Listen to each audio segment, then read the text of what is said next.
Hey Internet, what up? If you're looking for a perfect vlog camera for you in 2021, this video might be help you. So what's the basic specs? Well, at least it has 4K 24 FPS or 30 FPS. And also in Full HD it should have slow motion at 120p and also stabilization, because if you are doing vlog like moving around, you will need that. And the fourth should be easy to use, like easy to set, change different mode, and also the lens selection, stuff like that. And some might argue, okay, 4K is no needed, Full HD is enough, and I can even upscale it. And also slow motion, maybe I don't need it, I just need HD at 120p will be enough.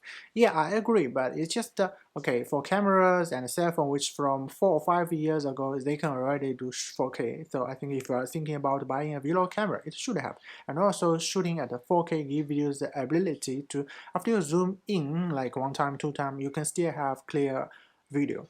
And also the slow motion, for B-roll, definitely you will need slow motion at the Full HD. It's also about the crop zooming effects. And now let's be more specific. Till 2021, Sony have launched two cameras specially for vlog. It's ZV1 and ZV-E10. For me, they're basically the same, but for ZV-E10, it has the ability to change the lens, which for me is necessary. I will talk about that later. Besides, they are all both good camera. Oh, by the way, I will just put the price somewhere around here. They are the official price somehow in China. If you are okay with second hand, the price will be much cheaper. So both camera has a product showcase, like it can change focus very fast, and it also has background blur. So actually you don't need to use the lens to create the bokeh effect. And if you are doing live stream, it's easy to connect.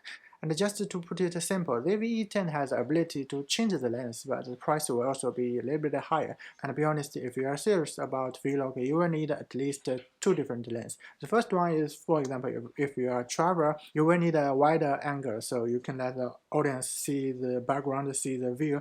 And the second lens might be something like f2.8 or f1.8, just to create some bokeh when you're shooting the B-roll. But personally, I would not go to the ZV series because it looks cheap, but the price is not cheap. And also, if you enable the digital stabilization in 4K, it will crop, crop, crop. And it's also an APS-C sensor, so the low light environment won't be perfect. And since we talked about the APS-C sensor, I also want to mention the Sony A7C. It's actually a full-frame sensor and it has a flip screen, quite good. The only disadvantage is the price. Yeah, that's the price of the body, and you still need to consider buy a lens, which lens for full-frame camera is usually quite expensive. So the advantage is it's full-frame sensor.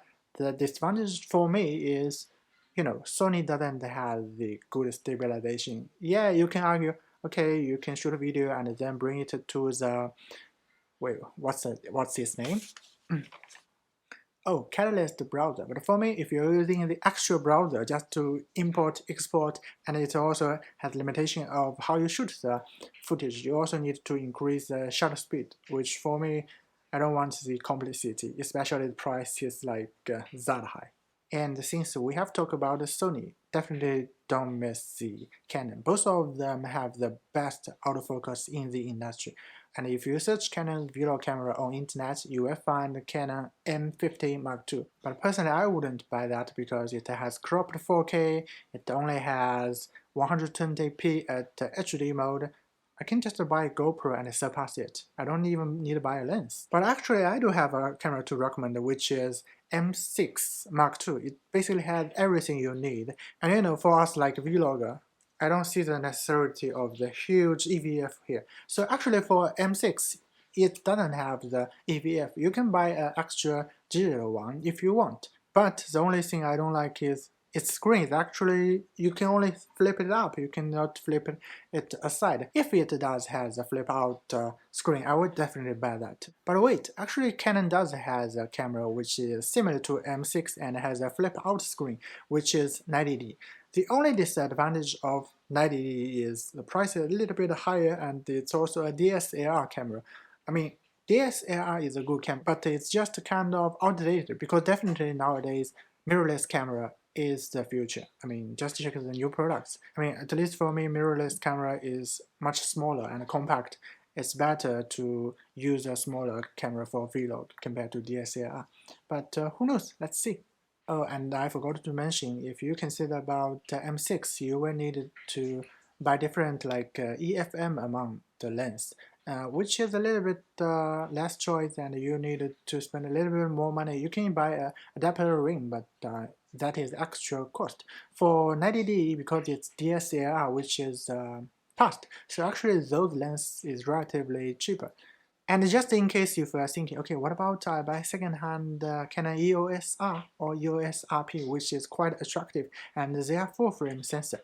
Well, I actually consider that too, but Canon is so good at cripple their camera, because for both EOS R and RP, they cannot shoot 120p slow motion in full HD, just in HD. So for me, that is a huge no. If you cripple your camera, I would prefer just to go to 90D, save my money, or even M6 Mark II. Because the benefit of full frame is just the good performance in low light. But actually, last time I have recorded a video by using just a GoPro, the tiny sensor, and working in the low light is terrible. But just with a proper like LCD panel, just maybe less than 200 RMB, you are fixed, you are good to go. So I don't think that's worth it to spend money on EOS R and RP, which is outdated, and also you don't have the super slow-mo at the full HD mode. And also you need to consider, if you buy a full frame camera, the lens is expensive. Yeah, you can buy the adapter ring and use EF for mount. I mean, use APS-C sensors lens, but the ring is actual money and gets the machine much larger. And besides Sony and Canon, there are also cameras like Panasonic's Lumix series and Olympus M series. They are all good camera, and they might have the best stabilization in the camera business, but the only problem is the autofocus. Maybe it doesn't matter to you because you can use manual focus, or maybe you can use the lens which have a relatively larger focus area, so you don't need to worry about that. But for me, my plan is go out and do the vlog, so I might need to constantly change my direction of face and maybe point somewhere. So I think autofocus is important for me, especially if I need to spend that much money. And also these cameras, they are like a micro four sensor, which is relatively smaller than APS-C and full frame. So theoretically, the low light performance is also not as good as APS-C, which doesn't matter too much, not a deal breaker. Oh, I think Lumix S5 has the full frame sensor, but it's just autofocus. And maybe I think I will wait for Jet 6, which Panasonic is saying they will improve the autofocus and use a completely different way to design. And there are also cameras like Nikon and Fuji. They are great cameras. It's just they have less lens to choose, and also when you want to research, maybe they have less clients interested in. But also this could be a benefit, because if you are interested in them, then you go buy a second-hand one, you will find a really good deal. And just in case if you have some particular model in your mind which you like, you want to know more details, I definitely recommend you to check this guy's channel out. It's Camera Conspiracy.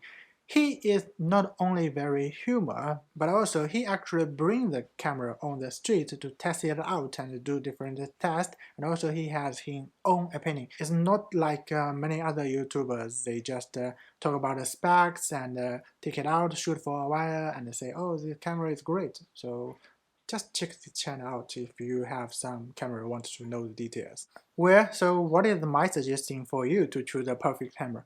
Well, I think first of all, it depends on the purpose. So if your purpose is just shooting vertical and then you edit it in cell phone, come on, be honest, I don't think you need a camera. You just need to use your cell phone and start to shoot will be okay. And if your video is something like sitting somewhere and talk to the camera, you don't move too much, then the autofocus and the stabilization when you move around doesn't really matter too much, because we don't need to move too much.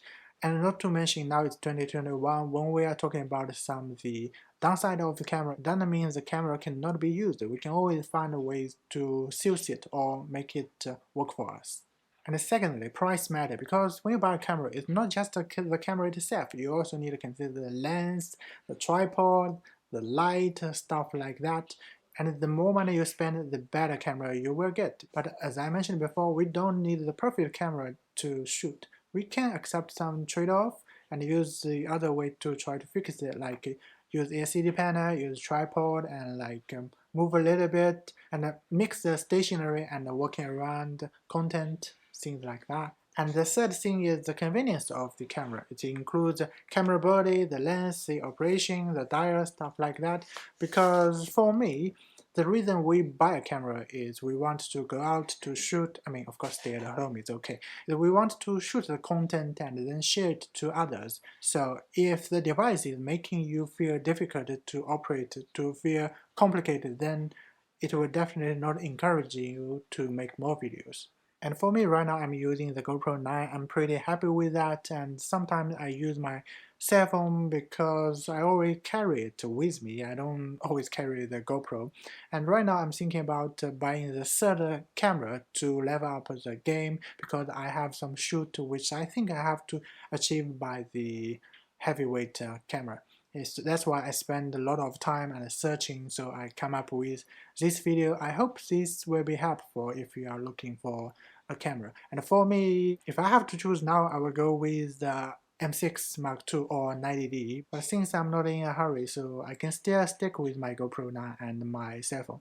And I'm thinking maybe wait for Canon's new camera because personally I like Canon more because of the full touchable screen and also the autofocus. For Sony, it's great, but it's just the feeling of Sony's LCD screen. You can only touch for focus, except you are buying the A7S3, which is super expensive.